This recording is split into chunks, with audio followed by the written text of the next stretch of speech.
ISF দলটা যারা করেন প্রত্যক্ষ বা পরোক্ষভাবে, আজকের ভিডিওটা সম্পূর্ণ তাদের জন্য। তাছাড়া রাজনৈতিক সচেতন ব্যক্তিবর্গও এই ভিডিওটা দেখতে পারেন। আজকে এই দলটাকে নিয়ে দুটি খবর রয়েছে, প্রথমটি দুঃখের এবং দ্বিতীয়টি আনন্দের। দুঃখের খবরটি নিয়েই প্রথমে আলোচনা করা যাক।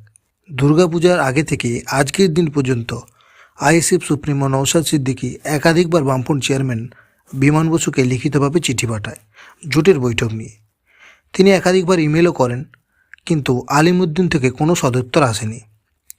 রাজ্য সিপিআইএম নেতৃত্ব এই জোট নিয়ে মতামত চেয়ে জেলায় জেলায় সিপিআইএম নেতৃত্বকে চিঠি পাঠিয়েছে।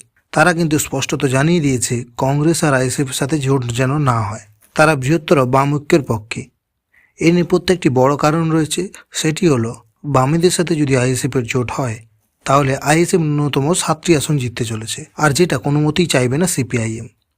কারণ এতে সিপিআইএমের কোনো লাভ নেই। সিপিআইএমের ভোটে আইএসএফ জিতবে, কিন্তু বামেদের কোনো আসনই জেতার নিশ্চয়তা নেই। সেজন্যই 26-এ বামেদের সাথে আইএসএফের জোটের কোনো সম্ভাবনাই নেই। এবারে আসছে আনন্দের খবরটি নিয়ে।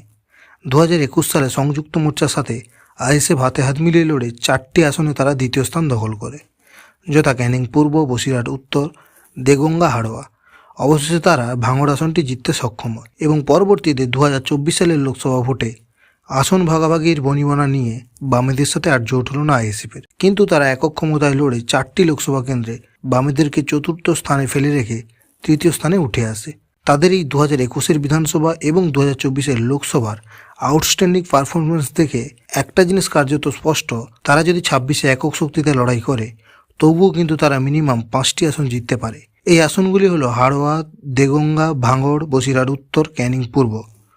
এগুলো শুধু আমার মুখনিশ্চিত বাণী নয়, কিংবা আমার মন গড়া গালগপ্পও নয়, এগুলো কার্যকরীও হতে চলেছে। 21 সাল থেকে আজকের দিন পর্যন্ত নওশাদ সিদ্দিকী এই দলটার প্রতি যে পরিমাণে পরিশ্রম করছে তা সত্যিই দৃষ্টনীয়।